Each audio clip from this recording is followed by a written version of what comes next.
Hey everybody, welcome back into the WSAZ Now studio. This is the Wednesday night stream, which means we're talking college football with WSAZ Sports Director Keith Morehouse. We've reached the end of the regular season. Keith, there's the popcorn. It is not the end of popcorn season. Popcorn season never ends. It never ends. I mean, they sell popcorn at basketball games too. Baseball. Of course. I feel like baseball is a popcorn sport. Baseball, huge popcorn sport. Hot dogs, peanuts, and popcorn. I probably could live my life with those three staples. You mentioned hot dogs. I had a brat for the first time in my life on Saturday. First time in your life? In my entire life. I've had hot dogs before, but an actual brat. Did it change your life? I thought it was pretty good. Oh, man. You can have some fun. It was a little unorthodox. I put like some queso on it. Okay. That's probably weird. You could do mustard. You can do, you can do any number of things, but I'm glad you ventured into that world. It was big for me. I was celebrating a win over the Wolverines as if I played in the game. And I thought, you know what? This brat looks pretty good. They cook them up there in Michigan and Wisconsin. You should get some and put them on your grill. I'm telling you. Yeah. Those are special. Yeah, just wanted to share that. Thank you. So, 'cause that's a big moment for me. Things you don't know about Joseph from time to time. All right, let's start with the herd. Not going bowling this year. Nope. 5-7 after getting beat by Georgia Southern. Final score was 24-19. We thought they were going to be able to run the ball well. Yeah. And that was something that they really struggled with. Only 64 yards rushing on the day for the herd. What was the issue out there from your vantage point there? Well, a couple of things. First of all, I never thought that Carlos Del Rio Wilson was really 80%. He might have been 60%. He ran the ball one time in the game.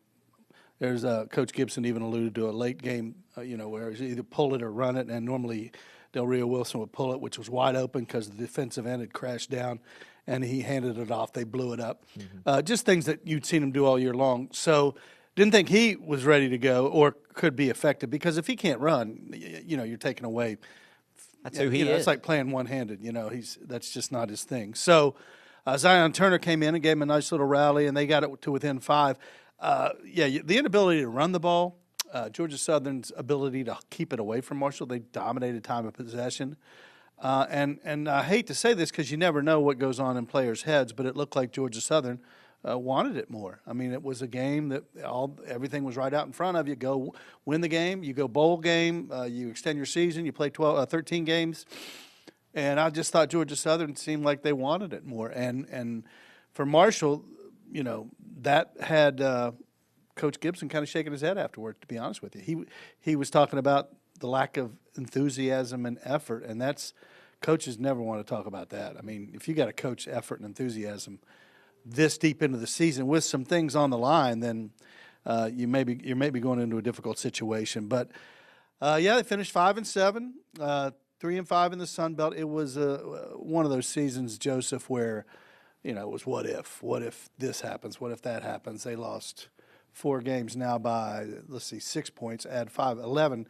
4 games by 11 points. That's crazy. Yeah, and I'd say at least 2 or 3 of those were winnable and should have been games they won. And Coach Gibson, the one thing I like about him is he's remarkably frank and candid. After a game, he tells you what he thinks. He tells you what he thought was wrong. He tells you what he thought he did wrong. A lot of coaches and their egos nowadays don't let you do that. And so I have great respect for him pointing that out. And so he felt like they let several games get away. And in other words, they shouldn't have even gone into that Georgia Southern game thinking they had to win to go to a bowl. That should have already been decided. I just look at that overall record, 5-7, and just based on what you see on the field, they didn't look like a 5-7 team to me. No, and they had the parts, and second of all, let's go back and give the man credit to do what he did with 70 new players. Nobody had any idea. Most of the predictors, ESPN or whichever ones you look at, had them winning 3 games maybe. They're swimming against the current coming in like that. Yeah, and it was almost an unprecedented situation. People don't say this, but never that I can remember in the history of the NCAA has a coach left and taken 20 really contributors from that team to his school. Now, I'm not going to get into the politics and all the rigmarole on that, but Marshall went into the season with the least amount of production returning in college football at the FBS level. So for him to be able to cobble that squad together and not know what he was going to have and turn it into a team that could have been bowl eligible, I think he deserves a lot of credit for that. Now, He said after the game that there are going to be some changes. We'll let you listen in on a little bit of that. But he basically made it clear he wasn't satisfied, and he basically said there will be changes from a staff and, I'd say player standpoint. The portal's getting ready to open, or it opened today. And so here are his thoughts on what he thinks should change. There's going to be some people that aren't here. They say the definition of insanity is keep doing the same thing over and over again and, expect a different result. Well, there's going to be some changes made. So, we have to get better as a program. I got to get better as a head coach. Our players got to get better. And, we have to attack this offseason. Coach Gibson, he always going to keep that fire under you. It might not look like it sometimes out there, but in here, closed doors, that fire's on you. So it's like, it's going to get right. Believe that. He going to get it right. And I don't know how long it take, but it's definitely going to get right. And I'm thinking it's going to be quick because he had a shorter period of time, and just him taking on that job as a coach with 105 new guys or whatever, 70 new players that we had, like that's a big job for him too also. So it's like, he going to get it right. That's all I can say. He going to get it right. So he does get the endorsement of Boogie Trotter, and Trotter was phenomenal this year. In fact, he had 14 tackles in that Georgia Southern game, was second in the nation in interceptions, and had 2 that he took back for touchdowns, which led the nation. Mm-hmm. Guy came in and really was a player for him. Their most valuable player on defense, I would say. So, you give credence to what he thinks about, what's going to happen with the program. But Coach Gibson, give him credit. He's not shying away from what he thinks needs to change. He takes it very personally. He says he doesn't sleep at night when they lose. All the stuff that you hear from coaches. But I like the fact that he seems real and he's sincere about what he's saying. Now, how long will it take to get it right? That's up for discussion. We can talk about that all year. But he identified what he thinks are the problems, and he's going to try to change them. So you got to give him credit for that. It's constant evaluation in this sport. Oh. Even as soon as the season ends, you have to evaluate now, and you have to fix it almost immediately. Because like I said, portal window's opening up. You're going to be starting spring ball here in really just a few months. It's not that far away. You can't waste time wondering what your problems are. You have to figure them out right now and figure out who you need to replace those people. Yeah, and I think that's a shock to the whole coaching system in general, because in the past you've had that luxury back in the day of, okay, I got a guy for 3 or 4 years, I'm going to bring him along. By the time he gets out of here, he's going to be a contributor, he's going to be a player. But now the coaches don't have that luxury, and some of the players don't even give them that luxury because they're out the door. So it has changed the whole sphere of how quickly you have to do things, how you let things play out, whether you play somebody before you want to play him because, hey, this guy may go. There are a million things they have to think about nowadays, and that's the I won't say unfortunate reality of the new college football, but it is a reality, and coaches have to understand that. It is unfortunate for some programs. I think so. Especially if you're one of those programs, and Marshall at times is one of them, where you're losing the good guys to the bigger schools that have the more resources, more financial backing, and it just is what it is. They're coming in to poach the best players, and that means they're not having to go the high school route as much as they used to. And they say, well, why would I do that if I can go to Ohio or Marshall or San Diego State, get myself a tight end, and he's ready to go right now, plug and play right there. You don't have to develop him. But then we go back to my old theory. Then how about then? Let's get a portal fee. You got to pay money to get in the fee, and pay money to get them out of the portal.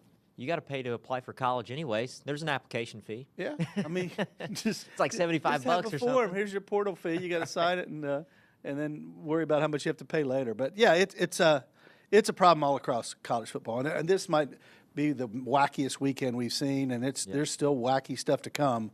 I really believe, and you hear all these NFL so-called experts or commentators or just say, man, what in the world are they doing on the college football scene? And these are real concerns. It's not like they're making fun. Everybody loves college football, but we better get a handle on this somehow. It has gotten kind of out of control. That's why a lot of these guys end up just retiring, hanging it up, or they go get an NFL job somewhere. Yeah, or take their buyout and run. I mean, some people don't want the aggravation. I mean, if you think of the reason you got into coaching, it's the same reason you get into teaching. I mean, they're not making things up when they say we want to mold young men. That's what coaches do. And all the great coaches, of all the people that my wife was a teacher, and I can't.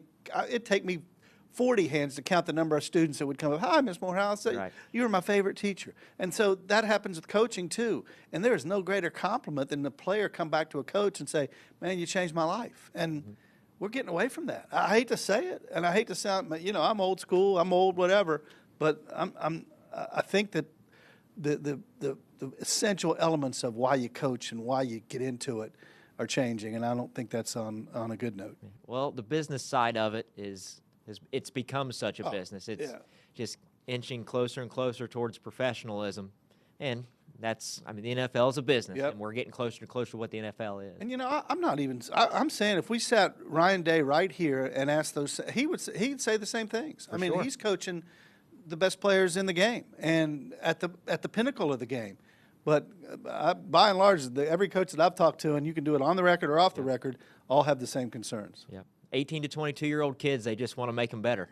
Yeah, both on the field and in life. And part of that is learning the lesson that is not always going to go well. Yeah. Whenever you were cut from your 8th grade squad or you went out in 9th grade, you made the squad. That happened to me in junior high, and so many of us. It's like, well, the easy one is, I'll just quit. Well, that's their loss. Well, no, you have to persevere in life just like you do in sports, and it teaches lessons. Sure. It sounds hokey and it sounds like an anachronism, but it's real, it is. Well, another guy that inherited a similar situation, dealing with some of these similar issues, was Rich Rodriguez at West Virginia and Morgantown this year. That was a completely new roster, and that year didn't go the way that he certainly wanted to go or Mountaineer fans wanted it to go. They finished 4-8 after getting boat raced by Texas Tech this Saturday. Yeah, and that one was out of control from the get-go. And you kind of half expected that. West Virginia didn't have anything to play for. Texas Tech, in the playoff, really having a great season. But the kids just, they put up a little bit of a fight, but Texas Tech was too good. And similar situation with his former defensive coordinator, Tony Gibson. Rich Rod came in with about 65, 70 new players, didn't know who was going to contribute. He had major injury problems that other teams did not have to deal with. And to his credit, he hasn't used those as an excuse, but they're real. The quarterback situation, the running back situation. At the end of the year, he's putting in Curtis Jones, a linebacker, to play running back. Curtis from Huntington, of course. And so he minced no words either, Joseph, after the game when he talked about, hey, the fan base expects more, he expects more, and the West Virginia players expect more. Here's a little bit of what he said after the game. There's a lot of them that came here for 6 months. There's some of them been here for a long time, and I think they did give us their best effort. Unfortunately, they didn't go out the way we wanted to go out, but I appreciate them. And for the rest of the team, staff, players, everybody included, I'm going to evaluate everything as I always do, and I'll fix our problems. Some of them could be fixed pretty quickly. Some of them might take a little time, but I know what they are. So, 4-8 finish, 2-7 in the league. That's not acceptable in Morgantown. He knows it. He's been there before. Even if you hadn't been there, you know that. And their fan base, by and large, stuck with them all year long. And so that's a good sign.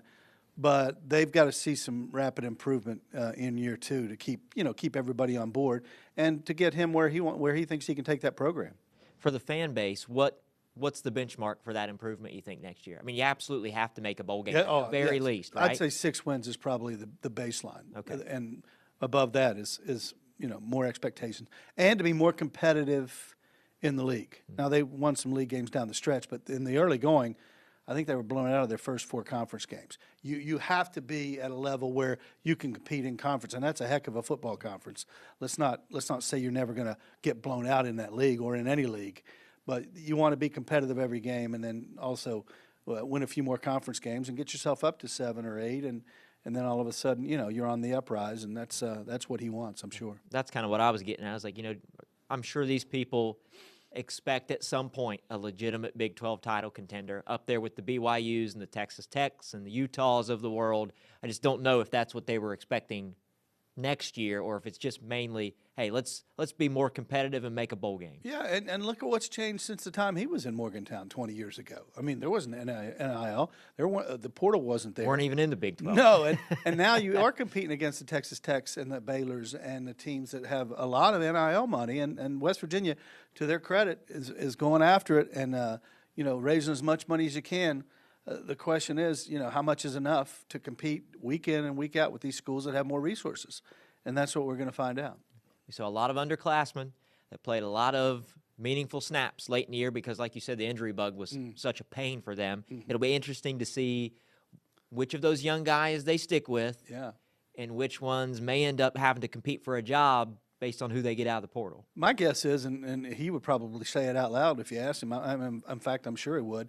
He would say nobody's job is guaranteed. And, whether Scotty Fox Jr. comes back and that's his job. I mean, he had some good moments and some not so good moments, as any freshman would. But I think Coach Richrod will say every job, it's open from here until August 30th or September 1st, whenever they play their first game. And I think that's probably the tack he'll take and probably the one you have to take. One thing I just thought about, when you don't make a bowl game, you lose out on so many practices, which I know for both Marshall and WVU would have been so beneficial with such roster turnover these last, 365 days. Yeah, and I was also thinking, and I don't know, do we know if kids want to play in bowl games that aren't, the college football playoff? We've had this argument for, 4 or 5 years since the playoff started. Do they want to go to a bowl? If you like playing football, wouldn't you want to go play in a bowl game? I would think so. I would think you want to keep your season going, playing with your boys. That's those guys you're with for 8 straight months, or and more than that, really, and kind of busting it. I don't know. Maybe the idea now is for these bowls, instead of giving out these swag packages, just to pay players money. Just as an incentive. Here's a bowl stipend of, I don't know, name the number, whatever bowl is, we'll have to pay for it, but. Maybe that's the motivation, because that's what we're talking about all the time. Everybody wants to talk about money, and that's maybe where we are. We also need to quit telling these kids that aren't making the playoff that their bowl game that they're in doesn't matter. It matters to your fan base and your alums, the people that now help keep you on campus if money is your end-all, be-all. Those are the ones that are fitting that bill for you now. And, if you're going to be exclusionary in the college football playoff, which by its nature it is. Absolutely. I mean, if you look at the NFL, every single team – it's the only sport where you don't have a guaranteed shot of getting in. Now, they give that spot to the group of 5, or do they? Is that always going to happen? I'm not sure. But if you aren't guaranteed that, then, I don't think the bowls are meaningless. I mean, I watch them because in the holidays, it's just appointment TV. I watch a football game, see teams that don't play each other. I wouldn't call them meaningless just because it basically denigrates what your players have been doing all year, working their butts off in practice, and you're getting 7 or 8 wins, and all of a sudden you're playing a game, but it doesn't matter. Yeah.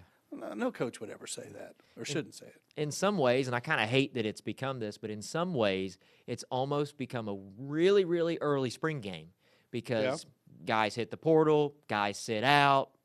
For whatever reason, you have the roster that you have out there, so you end up seeing underclassmen. I can remember the Rose Bowl in 2021, that was Marvin Harrison Jr.'s first start because Chris Olave didn't play in it. Right. Makes sense. I think it was 2021. Maybe it was 2022. Regardless, but Marvin Harrison Jr. caught 3 touchdowns in that game, hadn't started a game all year. So you kind of see the future of your program in these bowl games. That makes it fun. Now, you would want your team at full strength with the guys that you just had, but again, there is meaning to these things. It doesn't have to have a big number 1 trophy attached to it for it to be meaningful. Yeah, and that's kind of the culture that we have now put in front of these kids. I say kids; they're grown-up adults now. But and if you are a bona fide NFL prospect and maybe you want to sit out, I can understand that. Not wanting to get hurt, I still think you should play with your guys because they expect to have you alongside them, just as you've been alongside them when they've gone through their glory days. So. But you can half understand that, but just to opt out because you're opting out, I don't know, man. This is what you and I talked about.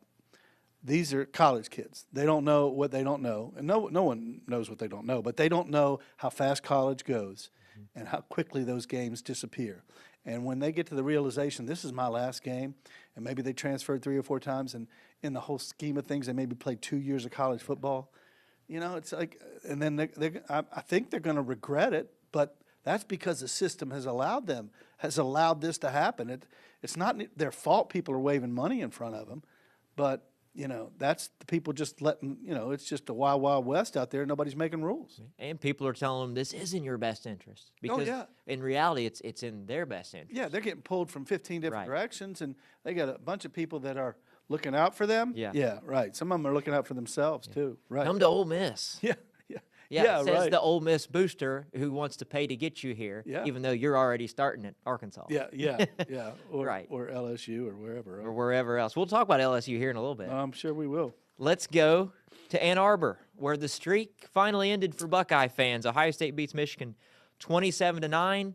There was a moment there in the first quarter I know exactly what you're talking where about. you started to think, no way. Here Ryan we go Day even said again. this. He even said this. He was like, man, are you kidding me? Like, that crossed his mind a little bit. But there was no panic, and I'm referring to, Ohio State being down 3-0, Julian saying second throw of the game, it's a pick in Ohio State territory. Haven't we seen that before?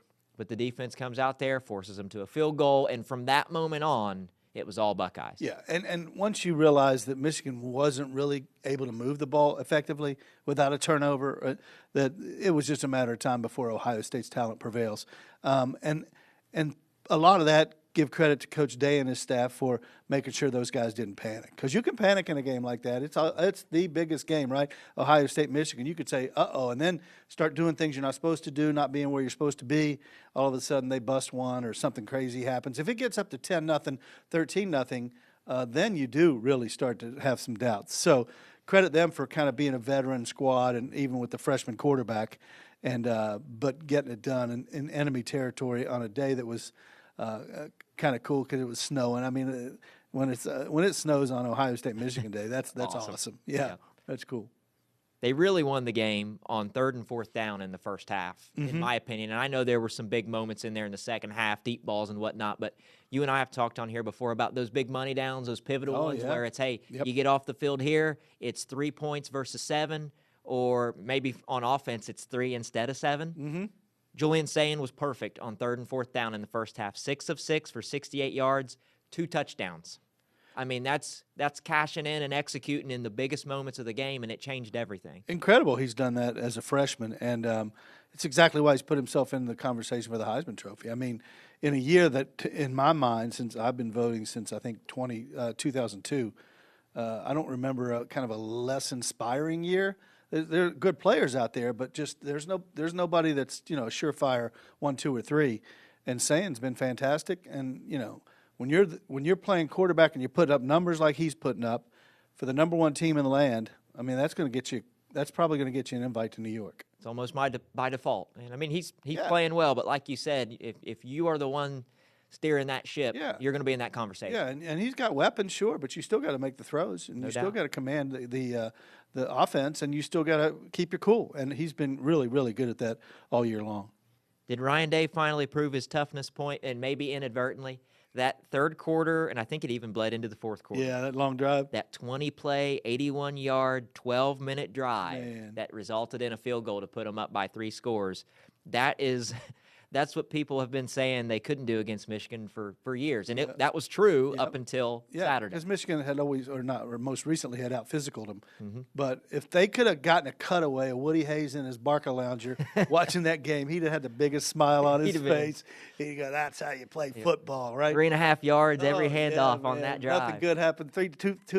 Three things happen when you throw it, and 2 of them are bad. Yep. They just gashed him. And that was a really good drive, and we talked a little bit before we came on the air about how I thought Ryan Day handled himself, and I gained even more respect for him. I love what he said after the game.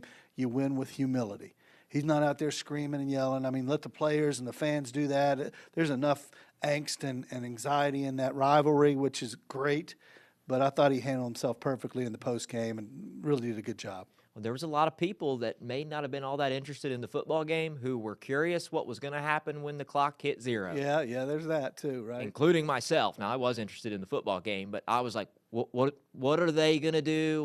What's Ohio State going to do? What's he going to say? Yep. What's Sharon Moore going to say? What's the post-game handshake going to look like? All this stuff, and it was anticlimactic because, for the most part, both coaches just kind of said, can we get to the locker room? Yeah, and they get to a point in their coaching lives, they're still relatively young guys, where you learn I'm going to win this with dignity. I'm going to lose with dignity. And I think players see that. You don't need to be rah-rah and getting in a fight and, stiffing the other coach. I don't know that works. When you're playing a high-level game like that and you walk off and you're the winner, just keep your head up. And if you're the loser, keep your head up and say, hey, pat you on the back, you outplayed us. And, I mean, you let, like I thought the play of the game was Brutus making Script, Ohio in the snow in the end. That was pretty awesome. Now, that was cool. Let Brutus talk smack. You could tell he practiced it because it was spot on. Yep. So, no, let everybody else enjoy that. And he said that, I think, in one of his interviews. He said, man, I'm just so happy for everybody, because that requires so much energy and so many people invest so much into it. So when you go home and everybody heads out to Columbus or whatever parts they come from, and you get to celebrate a win like that, that's who he feels good for. Did you hear what he was talking about today? I haven't seen him today, no. So Ohio State's sideline communications went down Oh, that's always nice. for a little bit of time in the second half, apparently. And he was asked about it today in the press conference. And he said, quote, he kind of had an inkling that might happen. So they had a contingency plan. Oh, nice. And the reporter followed up with him, was like, what do you mean you had an inkling? What's that mean? And he kind of winked at him and was just like, well, we want to be prepared for anything, so we kind of thought that could happen. Not to make anything of that, Yeah. if there's anything to it, Well, but he it's kind of interesting. good on him to have a plan. Yeah. Right? Somebody's over there with little toenail clippers to the wire and cut the electric. That's what it was. Yeah, so, the Wi-Fi went out. I'm sorry. Whatever, right? Good for him. Well, Brutus for won't him. be able to make Snow Angels and Snow Script Ohio's this week because No. they are inside Indoors. Lucas Oil Stadium. Mm-hmm. Buckeyes back in the Big Ten title game for the first time since 2020. They beat Northwestern that day, I believe. And they're playing Indiana, a team that hasn't won the Big Ten since 1967, hasn't beat Ohio State since '88. Right now, these look like the two best teams in the country. I don't think anybody would argue with that. I think Bill Mallory was the coach when Indiana won that game back I in the would day. not know. Buckeyes are going to be a 5.5-point favorite. But, man, credit to Kurt Cignetti and what he's done in Bloomington. Man, that is a phenomenal story. And if not for Ohio State, they'd be the story of the year in college football, right? I mean, that's just the kind of season that he's had. They've dominated people. They've risen up to every challenge. And now they got a big one on Saturday. Yeah. It's the number one defense in Ohio State versus the number two defense in Indiana. When you're talking about just points you give up per game. Mm-hmm. I can't remember the exact numbers, but yeah. And then, of course, two top 10 offenses as well, I believe. Ohio State might be just outside the top 10 because they play a slower tempo. Indiana moves the ball, man, and they scored a lot of points. This is going to be a lot of fun. And it's I don't know if I should say this. It's a home game geographically for Indiana because Bloomington's not far away. But we also know there are Buckeye fans all over the place. I'm not worried about the scarlet and gray So- in the stands at Lucas Oil Stadium at all. And you look at these two teams and what they go through. Look what Ohio State's coming off the Michigan game. Now they go to this one. Indiana comes into this one. Then you ratchet it up even more for the college football playoff. I mean, these are like mega playoffs starting starting last Saturday, going all the way through to the college football playoff. These teams are playing for the number one overall seed, a Big Ten title, and the quarterbacks are playing for the Heisman Trophy. That's the way it looks. Mendoza's been great, too, for Indiana. So, yeah, there's a lot on the line in this one. And it's going to be a fast track, and it's going to be fun to watch. Let's go to Louisville, beating Kentucky 41-0. I was in Ashland earlier this week. How about that and story? Somebody jokingly said Braxton Jennings got Mark Stoops fired. That's what they said. And that's coming from a lot of UK fans over there in Ashland, right? Yeah. But, Braxton Jennings went crazy. His first start, over 100 yards. He was given the MVP of that game. Heck of an effort from that dude. Yeah, former Ashland guy. And what a circuitous route he's taken all the way to Louisville. But, yeah, man, that's a great performance. It's like we have talked about it all year long. It's great to see those local guys get up into college and just make a name for themselves. And for him to do that against Kentucky, man, I bet he had a good weekend overall. Did anyone see that kind of beatdown coming? I don't know think I so. Sure didn't. No, I mean, Kentucky was playing for bowl eligibility too, right? Again, this comes into play. How do you know if you're going to get your player's best effort? And I don't know. Coach is much smarter than I am, or if there's some magic formula, would love to have it to see. Most all of them say, hey, we had a great week of practice, and then all of a sudden you come out and you're flat. It sounded like Kentucky just didn't, and to come out flat against your state rival. This isn't, this isn't just. This isn't you're playing Ole Miss or somebody, and no offense to, or Tennessee Tech or anybody else on their schedule. This is Louisville. You thought you'd get a better effort out of that one. It makes you wonder, with how quickly UK moved to hire Will Stein, if guys in that locker room didn't already sense that maybe this was the end for their coach. Yeah, and if they did, okay, let's say they did know. I mean, wouldn't you play hard for Mark Stoops? Because sometimes it can have that effect. Unless they didn't want to play hard for. I don't. There's a million ways, and maybe it was just one of those days. It just happens. It happens in football. Some days you just get rocked and you tip your cap and you go on down about your business. But yeah, I mean, it does sound like they already had their man, and Coach Stoops said all the right things. I'm not leaving. I'm not walking away. Well, turns out he didn't walk away. They told him, "Here you go." And he still picks up $38 million in the process. Yeah. But these are all these interconnected things with coaches and players, and what's wrong with the calendar of the game that you affect these games because they're letting coaches just willy-nilly go find jobs, go take jobs, while games are still yet to be played. That part of it, that changes the dynamic of any team. Yep. I mean, was this – I mean, I don't know how to even – ask this question without sounding disrespectful towards Mark Stoops because he's the winningest coach in the program's history. But I know that Kentucky fans had been critical of him these last few years, especially just with the way that they've played in conference, specifically on the road. But that's true, while also it's true that some of their best moments in program history came under this guy. So it's like, was it time to get rid of him, or was their leash not long enough for Mark Stoops? I don't know. It's a good question. Depends on who you ask. Yeah, it's a really good question. I said on the air last night, I think he was a victim of his own success. I mean, he took that program to heights it hadn't seen before. 10-win seasons, 2 of them, 7 consecutive bowl games, and the winningest coach in the history of Kentucky football. Ended a lot of streaks against SEC opponents, And knowing every year you play in that league, I mean, there's no giving in that league. I mean, every year you're going to be the underdog in 6 of your 8 conference games, maybe 5, something like that. No, I thought he, for 13 years he gave everything he had. And by all accounts, I think he left, and the fans appreciate the way he left. But 13 years is a long time as a coach, especially in the SEC. No matter if you're winning or if you have a couple of bad years, he had 2 down years at the end. I'm sure that didn't help his cause. And those last 2 games, obviously, were a black mark on his career, but or rather his last season. But I don't think he has to apologize for what he did at Kentucky. I think he did a heck of a job. I was just searching his name on Twitter earlier today just to see what are people saying. Not that social media is indicative of what people think by and large, but I saw a lot of Kentucky accounts, people that are both fans, cover Kentucky football, that had a lot of good things to say about him. And it's not like anyone's mad at him or anything, but maybe they just felt like it's time. We appreciate it, but this is what we need now. And that happens. That happens in the game, and everybody wants what they want right now. Everybody's looking at this shiny object over here. And to be honest with you, look how many coach firings there were even as the season had just started. And so everybody else goes, oh, wait, is it time for us to get a new coach? I mean, there's that kind of piling on that goes on, too, about coaches and fan bases and boosters and NIL money. And, well, hold on. If we're going to pay money, we deserve a better product than that. And this is all an offshoot of now we're paying them. Do we expect more out of our coaches?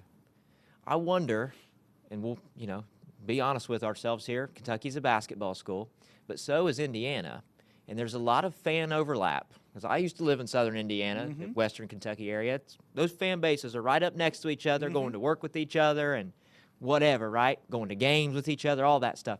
I wonder if Kentucky fans now see the success that Cignetti's having at Indiana and saying, man, if we could just get a guy like that, then we could do both too. Yeah, and Kentucky basketball is a behemoth. It's its own entity. But like we talked before, I've never been of the mind you can only win at one of those sports. You can find great coaches either way. And, Kentucky with Mark Pope, they like what he's done. He's taken a little flack for just the 2 early losses they have this season. So you got to be careful what you wish for. But I think you can succeed. And in fact, football at Kentucky makes more than basketball does. That's the case at every school in They're America. good. People are in that stadium Oh now. no, That's their a big fan deal. base, their fan representation has been great this Yeah. year. So you can't argue with that. And it's just by the nature of football and the number of people that watch, you make more money at football. But yeah, you're right. It's always going to be up against that, that immovable object, basketball at Kentucky, and that's part of it. Well, I'm sure that the hope is Will Stein is our Kurt Signetti. Hey, 36 probably years their old, hope. 36 years old, 3 years offensive coordinator at Oregon. And then I remember the guy that he tutored at UTSA, Frank Harris, heck of a quarterback for them.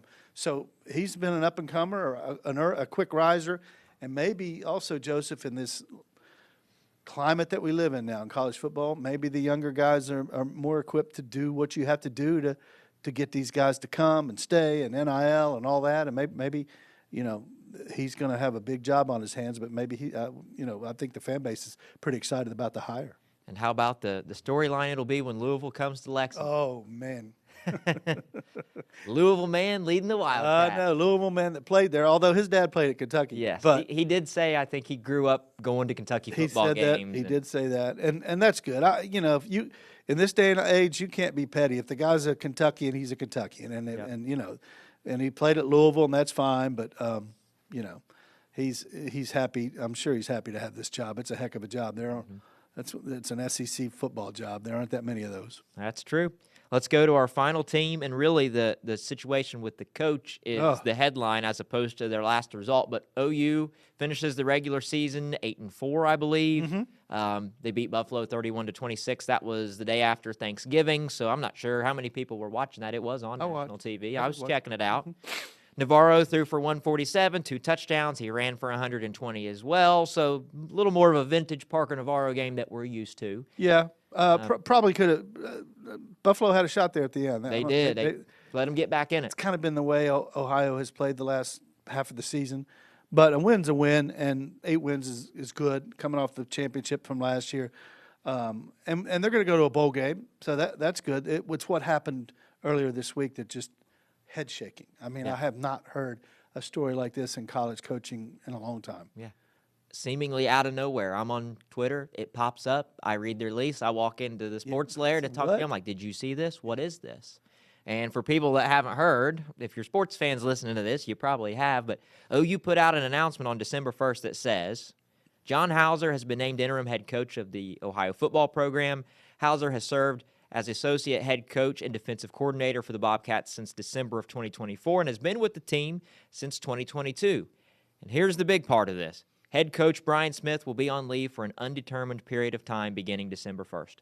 That's it. And as we sit here and record this on Tuesday evening, I know you all are watching on Wednesday night, that's all the information we have. So it looks like Hauser will coach the bowl game, whichever one Ohio goes to, and they name him as an interim. So is there a possibility that Smith is back in the wintertime? Will we never see him again? It is really hard to tell. Million questions. The way they worded the announcement said we'll be on leave. They didn't say they placed him on leave. There was no mention of any health issues. There are a million rumors out there that we won't get into, but from my standpoint, and Ohio's administration has to do what it thinks it has to do, but I don't know how you let this go on without any clarification and some more details all the way up until a bowl game. I mean, the kids have to know. They know something's up, the players. Now, the fan base doesn't know what it is, and at some point, the Ohio president, Ohio athletics director is going to have to come out and say, here's what we're doing. And then they can clarify it. If Smith is gone, tell him he's gone. If he's coming back, tell him he's coming back. But there has to be some I's dotted and some T's crossed to the fan base, to the players, and they have earned that. So I don't know how long this will go on without any further details, but it needs to be fairly soon when they come out with something. Think about your recruits right now. I mean, we're talking about the early signing period Signing day's coming up. Wednesday. Yep. Yeah.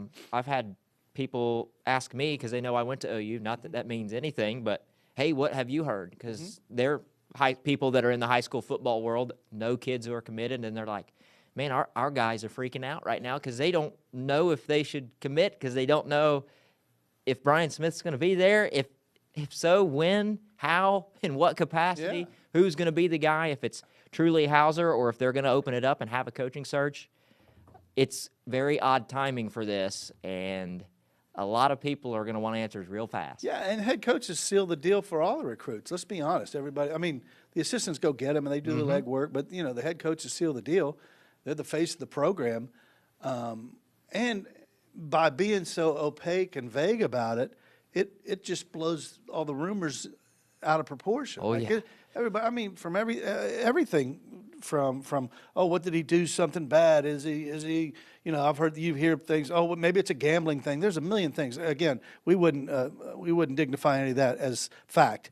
But the longer you say you don't go with any kind of clarification on it, then the more people theorize and speculate and throw rumors out there. It's on the internet. I mean, they really got to come with it and figure out what they're going to do. In fairness to Coach Smith, the team, the players, the fan base, college football in general, that's just something that they're going to have to reconcile here. So. All it takes is a message board warrior to connect dot A to dot B, whether there's any truth to it. Somebody screenshots it like, look what this guy said, and it's a juicy enough story that people run with it. It's out there. We looked at it today, and there's some things that you just Crazy shake stuff. your head over. Yeah, and for Coach Smith, in his life and his family and the players' lives, I mean, there's enough speculation and rumor and gossip out there anyway because of the internet.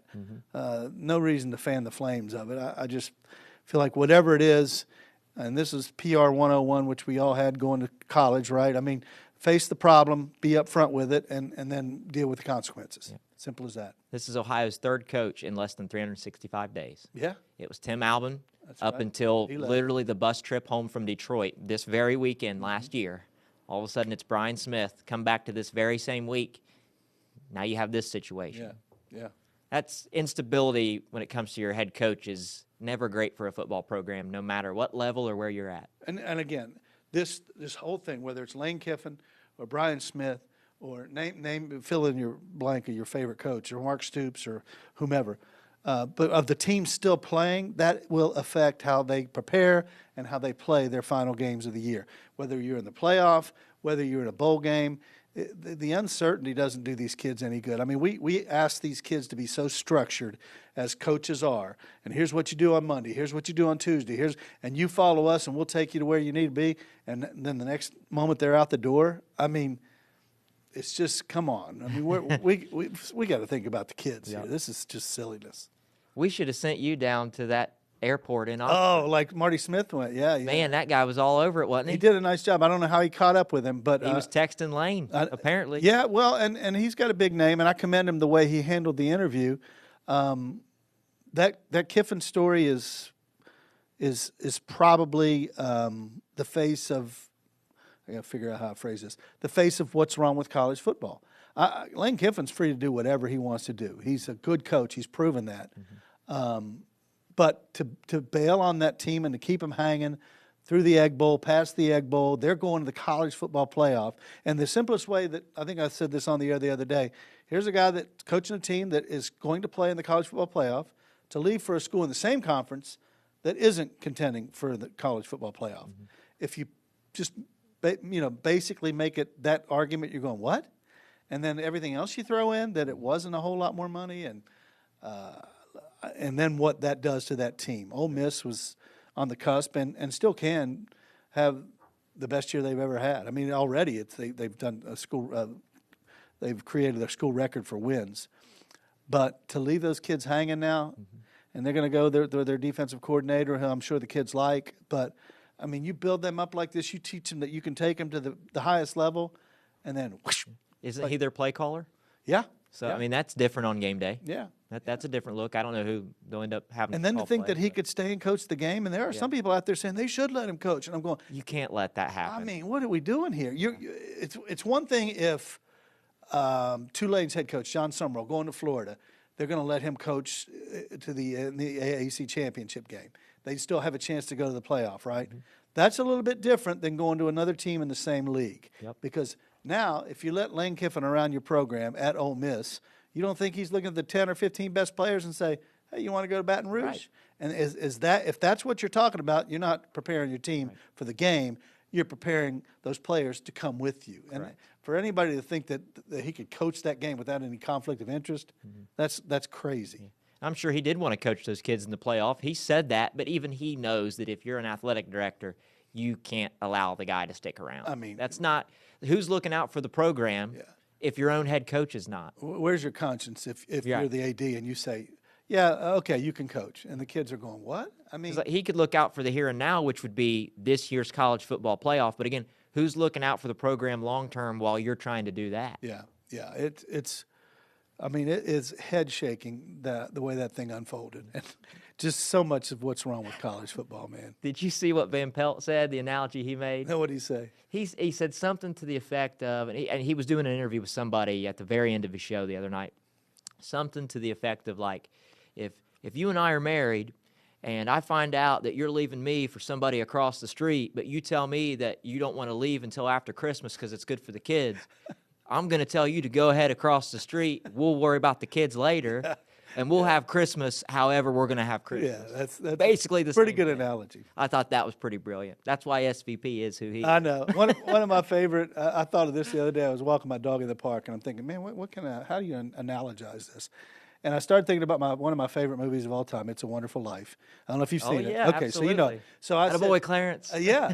So I compared college football the way it used to be to Bedford Falls and the way it is now to Pottersville. Remember, Yep. it just degraded into, it used Because to be. he ran the town into Yeah, awful, I mean, it was you know? strip joints and it was bars, and it used to be the nicest little street. And we have devolved into Pottersville in college football. And I love the game, man. I don't want to sit here like I'm ranting about it all the time, but somebody has to stand up and recognize let's put some common sense into this, whether it's Nick Saban or a committee of like-minded people, to get this thing right and make some rules, man. That's all coaches want, are some guidelines. And to let it go like this, it does a disservice to the game. It really does. You need a central governance, and for a long time that was thought to be the NCAA, and we've in the last few years found out that Feckless. they're not really built for that. Feckless. They don't Yeah. have the authority There's anymore. no teeth to it. No, the big schools with all the money say, fine, do that, and we'll just break off. So there's that threat. They haven't had the whole enforcement thing doesn't really grab anymore. Yep. So they don't They'll have just that. fine you if you have the money. So be it. Yeah, I mean, the one thing they did change I thought was a positive was the transfer portal. That's a little tiny thing. But everything they do is reactive instead of proactive. Like, get out in front of this stuff before it happens. And then you look specifically at Marshall last year, and then I think the Sun Belt was offended. Obviously, they had to fined about $100,000. Well, they didn't have enough players to play because their players were gone, because the portal was open, and the guy that was here was able to take some of the guys with him down there to Hattiesburg. So, I mean, it's always like reacting to something instead of saying, hey, what's best for the game? Yeah. And that's what they have to figure out. We're always waiting for it to reach us downstream. Yeah. But it was poisoned way up that way, way upstream. Yeah. Can we fix the problem before it ever Before it comes reaches down. here? You know? Right.